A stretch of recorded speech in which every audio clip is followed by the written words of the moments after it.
بسم اللہ الرحمن الرحیم۔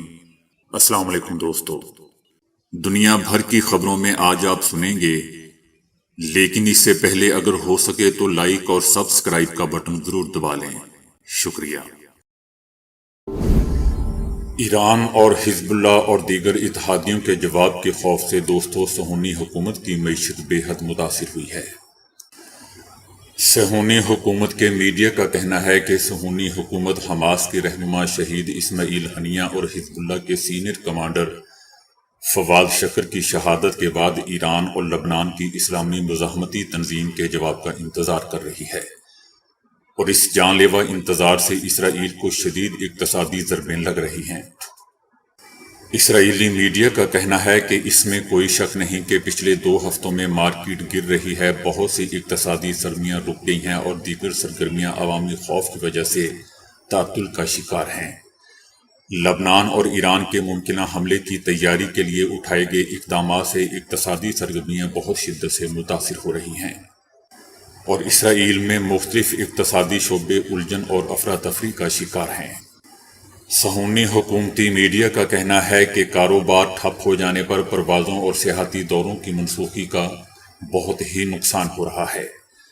مقبوضہ فلسطین کے شمال میں ہوٹلوں، سیاحتی علاقوں اور ریزورٹس کو سیکیورٹی کے مسائل کا سامنا ہے، اور ان جگہوں کے مالکان بھی جانی اور مالی نقصان کے خدشے کے پیش نظر بڑے تہواروں کے انعقاد سے ڈر رہے ہیں۔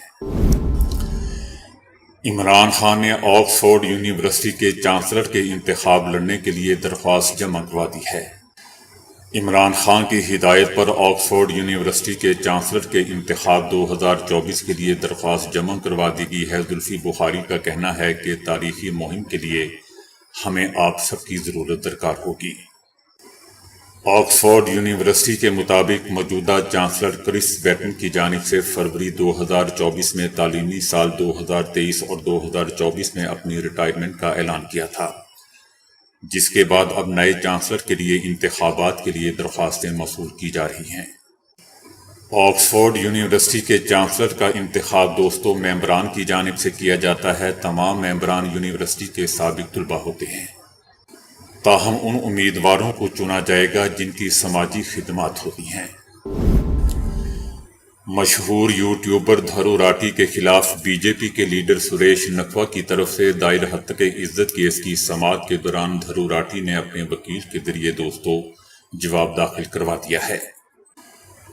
دھرو راٹھی نے اپنی درخواست میں کہا ہے کہ سریش نکھوا کی عوامی شخصیات کے ساتھ بدسلوکی کی ایک تاریخ ہے اور وہ سازگار احکامات حاصل کرنے کے لیے عدالت کو دھوکہ دے رہا ہے۔ سریش نکھوا نے گودی یوٹیوبرز کو میرا جواب کے عنوان سے ویڈیو پر دھرو راٹھی کے خلاف ہتک عزت کا مقدمہ دائر کیا ہے۔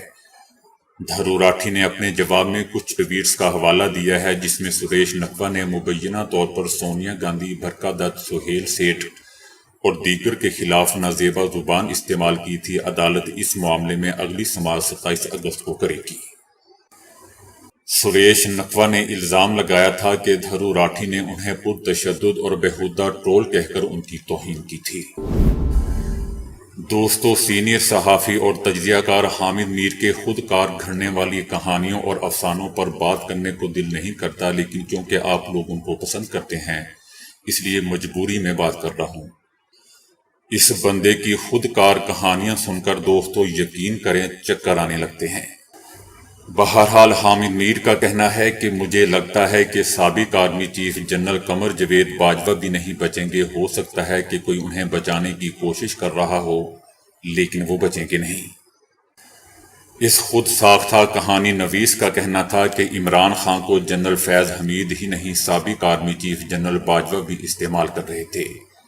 جب جنرل قمر جاوید باجوہ اور فیض حمید کے مفادات آپس میں ٹکرانے لگے تو ان کی راہیں جدا ہو گئیں۔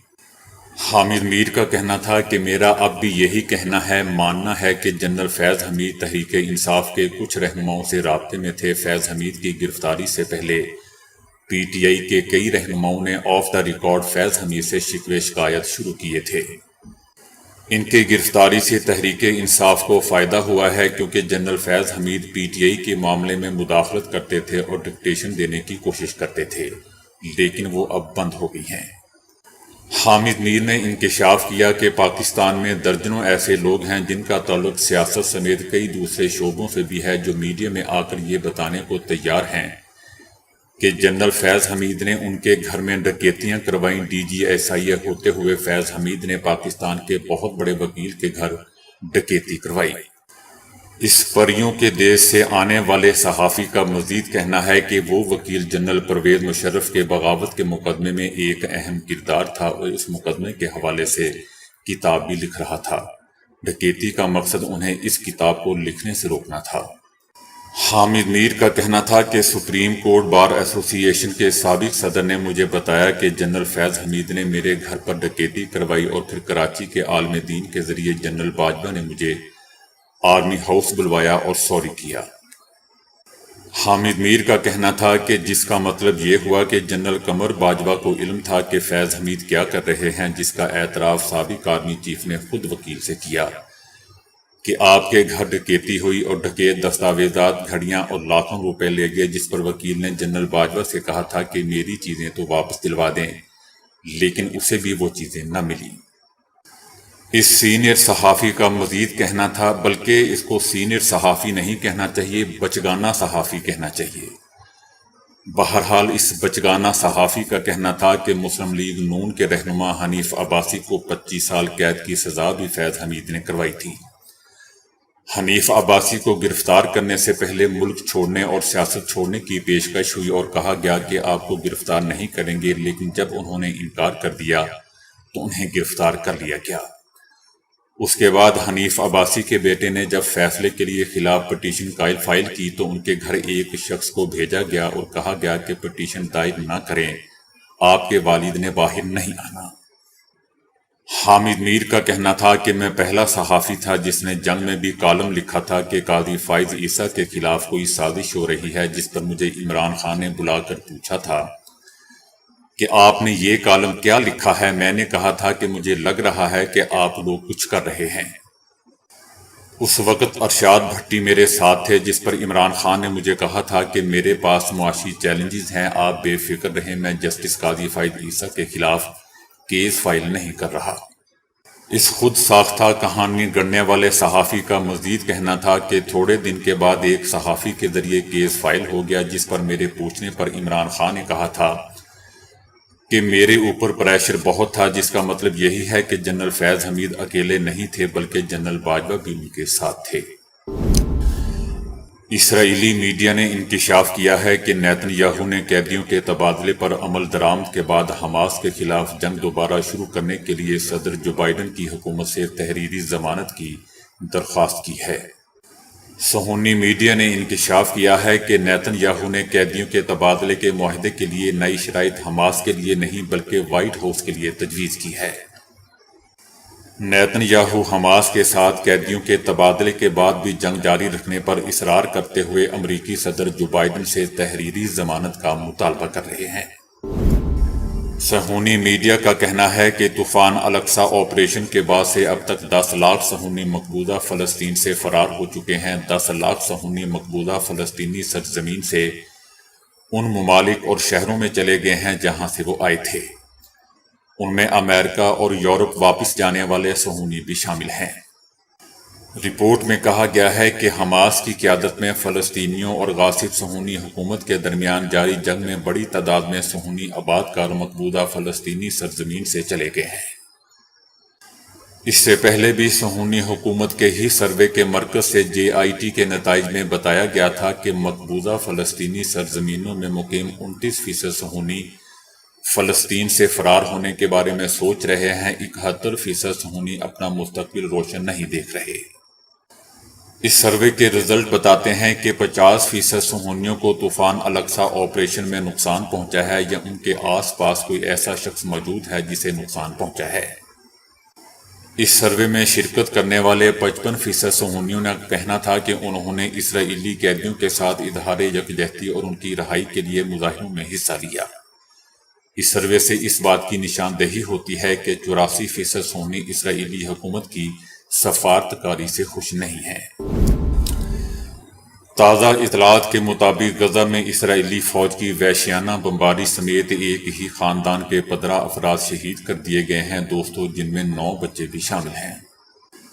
اسرائیلی فوج نے اس بار غزہ کے وسطی علاقے الزویدہ میں قائم ایک گودام پر گولے برسائے جہاں کئی خاندان پناہ لیے ہوئے تھے۔ بمباری میں 16 فلسطینی شہید ہو گئے۔ شہید ہونے والے 16 افراد میں سے 15 کا تعلق ایک ہی خاندان سے تھا اور ان میں 9 بچے اور خواتین بھی شامل تھیں، جبکہ متعدد افراد زخمی بھی ہوئے ہیں۔ ادھر مغربی کنارے میں بھی اسرائیلی فوج نے ایک کار پر ڈرون حملہ کیا جس کے نتیجے میں 2 فلسطینی شہید ہو گئے۔ اسی طرح خان یونس اور رام اللہ میں بھی فلسطینیوں کو نشانہ بنایا گیا۔ اسرائیلی جارحیت کے تازہ واقعات اس دوران پیش آئے ہیں جب امریکہ، قطر اور مصر کی ثالثی میں ہونے والے غزہ جنگ بندی مذاکرات میں اسرائیلی وفد بھی شامل ہے۔ حماس نے ان مذاکرات کو اسرائیل کا ڈھونگ قرار دیتے ہوئے شرکت سے معذرت کر لی تھی۔ Pakistan national disaster management authority نے 1 جولائی سے 17 اگست تک ملک میں موسلا دھار بارشوں سے ہونے والی تباہ کاریوں اور نقصانات کی رپورٹ جاری کی ہے۔ 1 جولائی سے اب تک 190 کے قریب افراد مارے جا چکے ہیں، جن میں سب سے زیادہ 68 لوگ پنجاب میں ہیں، کے پی میں 65، سندھ میں 32، بلوچستان 15، گلگت میں 4 اور آزاد کشمیر میں 5 افراد شامل ہیں۔ مونسون بارشوں میں 333 افراد زخمی بھی ہوئے ہیں، جن میں 137 بچے، 85 خواتین شامل ہیں۔ بارشوں اور سیلاب کے باعث 645 گھر مکمل طور پر تباہ ہو گئے۔ 1419 گھروں کو جزوی نقصان پہنچا ہے، 8 سکول اور 35 پلوں کو بھی نقصان پہنچا، جبکہ 323 جانور بھی سیلاب کے باعث مارے گئے۔ بالا کوٹ پاکستان میں مہانڈری کے علاقے میں منور نالہ سے متاثرہ پہاڑ سڑک کر دریائے کنہار میں گرنے لگا ہے۔ 40 سے زائد گھرانے براہ راست خطرے کی زد میں آ گئے ہیں۔ لینڈ سلائیڈنگ کے نتیجے میں دریائے کنہار میں نئی جھیل بننے کا خطرہ ہے، جس میں مقامی آبادی میں تشویش کی لہر دوڑ گئی ہے۔ پہاڑ مسلسل دریائے کنہار میں گر رہا ہے، جس میں دریا کے بہاؤ میں رکاوٹ پیش آ رہی ہے، جس کے نتیجے میں دریا اپنا رخ تبدیل کر سکتا ہے، جبکہ نئی جھیل بننے کے خطرات بھی منڈلا رہے ہیں، جس سے ان کی زندگیوں اور املاک کو شدید خطرہ لاحق ہے۔ پہاڑ کے اوپر موجود بستی کے مکانوں میں بھی دراڑیں پڑ چکی ہیں، جس کے بعد علاقہ مکین نقل مکانی پر مجبور ہو چکے ہیں۔ سابق صدر ٹرمپ نے پردے کی حمایت کرتے ہوئے کہا ہے کہ جو خواتین پردہ کرنا چاہتی ہیں تو ہمیں ان کی پسند اور انتخاب میں مداخلت نہیں کرنا چاہیے۔ سابق امریکی صدر ٹرمپ کا کہنا تھا کہ میک اپ کرنے کے مقابلے میں پردہ کرنا زیادہ آسان ہے اور اس سے وقت بھی بچتا ہے، اور اگر میں عورت ہوتا تو میک اپ پر پردے کو ترجیح دیتا۔ دوستو، یاد رہے کہ سابق صدر ٹرمپ کی یہ ویڈیو 8 سال پرانی ہے، تاہم یہ ویڈیو CNN نے دوبارہ وائرل کی ہے اور ویڈیو دیکھتے ہی دیکھتے جنگل میں آگ کی طرح پھیل گئی۔ سوشل میڈیا صارفین نے اس بیان کو مسلمان ووٹرز کی ہمدردی حاصل کرنے کی کوشش قرار دیا ہے، جبکہ کچھ نے ٹرمپ کو دوسروں کے انتخاب کا احترام کرنے کو سراہا۔ ٹرمپ دوستو اس وقت اپنی صدارتی مہم میں مصروف ہے۔ ان کا حکمراں جماعت کی امیدوار کملا ہیرس کے ساتھ کانٹے کا مقابلہ متوقع ہے۔ کہا جا رہا ہے کہ صدر ٹرمپ کو اب تک سروے میں کملا ہیرس سے بہت معمولی شکست کا سامنا ہے، اور اس فرق کو کم کرنے کے لیے ان کی میڈیا ٹیم نے پرانی ویڈیو وائرل کروائی ہے۔ وسطی امریکہ کے ملک ہنڈوراس میں ایک آدمی کی موت واقع ہو گئی اور اسے دفن کر دیا گیا، لیکن 4 دن بعد وہ آدمی زندہ سلامت گھر واپس آ گیا۔ یہ حیران کن واقعہ ہنڈوراس کے شہر ایل کارمین میں پیش آیا ہے، جہاں 65 سالہ جولیو ایک دن گھر سے گیا اور واپس نہیں آیا۔ اس کی اہلیہ وکٹوریا اسے کئی دن تک تلاش کرتی رہی، پھر وہ اس کی شناختی دستاویزات لے کر مقامی ہاسپٹل گئی تاکہ وہاں سے اس کے متعلق پوچھ سکے۔ اسے ہاسپٹل سے یہ ہولناک خبر ملی کہ اس کے شوہر کو کورونا ہوا تھا اور گزشتہ روز اس کی موت واقع ہو گئی۔ مجبور خاتون اپنے شوہر کی میت لے کر گھر چلی گئی اور اگلے روز اس کی آخری رسومات ادا کر کے اسے دفن کر دیا گیا، مگر 4 دن بعد اس کا شوہر جولیو زندہ واپس گھر آ گیا، جسے دیکھ کر وکٹوریا کے لیے آنکھوں پر یقین کرنا مشکل ہو گیا۔ واقعہ دوستو اصل میں کچھ یوں ہوا کہ ہاسپٹل کے عملے نے شناخت کرنے میں غلطی کی تھی اور جولیا کی جگہ کسی اور آدمی کی میت وکٹوریا کو دیتی تھی جس کی موت کورونا سے ہوئی تھی۔ چونکہ اس کی موت کورونا سے ہوئی تھی اور میت باڈی بیگ میں پیک تھی، چنانچہ وکٹوریا اس کا چہرہ نہ دیکھ پائی کہ وہ اس کا شوہر ہے بھی یا نہیں۔ شوہر نے واپس آنے کے بعد بتایا کہ وہ واک پر گیا تھا اور وہاں گر کر ڈھلوان سے لٹکتا ہوا کئی میٹر نیچے جا گرا اور وہاں سے اٹھ نہ سکا۔ بالآخر اسے ایک آدمی نے وہاں پڑے دیکھا اور اسے ہاسپٹل منتقل کیا اور وہاں سے ایک دن بعد وہ ڈسچارج ہو کر گھر واپس چلا آیا۔ پہاڑی مقامات بہت پرفضا ہوتے ہیں جنہیں صحت کے لیے مفید گردانا جاتا ہے، لیکن اب سائنسدانوں نے نئی تحقیق میں پہاڑی ایریا میں پیدا ہونے والے بچوں کے متعلق ایک انتہائی تشویشناک انکشاف کر دیا ہے۔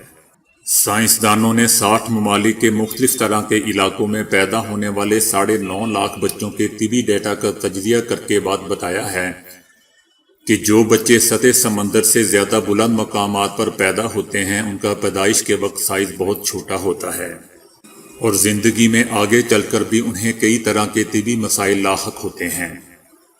ان کا کہنا تھا کہ اس کی وجہ یہ ہے کہ ان علاقوں میں آکسیجن کا لیول بہت ہی کم ہوتا ہے اور جب یہ بچے پیٹ میں پرورش پا رہے ہوتے ہیں تو مناسب آکسیجن نہ ملنے کی وجہ سے ان کی نشو و نما ٹھیک سے نہیں ہو پاتی۔ تحقیق میں ثابت ہوا ہے کہ جو بچے سطح سمندر سے 5000 فٹ کی بلندی پر پیدا ہوتے ہیں ان کا پیدائشی سائز نمایاں طور پر چھوٹا ہوتا ہے اور پیدا ہونے کے بعد بھی ان کی نشو و نما بہت متاثر ہوتی ہے۔ ایسے بچوں کو خواہ ہیلتھ کیئر کی اچھی سہولیات ہی کیوں نہ میسر ہوں اور گھر میں ان کی دیکھ بھال خوب کی جائے، اس کے باوجود فضا میں آکسیجن کا لیول کم ہونے کی وجہ سے ان بچوں کی نشو و نما پھر بھی متاثر ہوتی ہے۔ لیکن دوستو پشاور یا افغانستان کے لوگوں کو اگر دیکھا جائے تو ایسی بات ان میں کہیں بھی نظر نہیں آتی، بلکہ یہ لوگ ذہنی اور جسمانی طور پر بہت سے لوگوں سے زیادہ طاقتور نظر آتے ہیں۔ تو دوستو ابھی کے لیے اتنا ہی۔ ویڈیو کو لائک اور شیئر کرنے کا بہت بہت شکریہ۔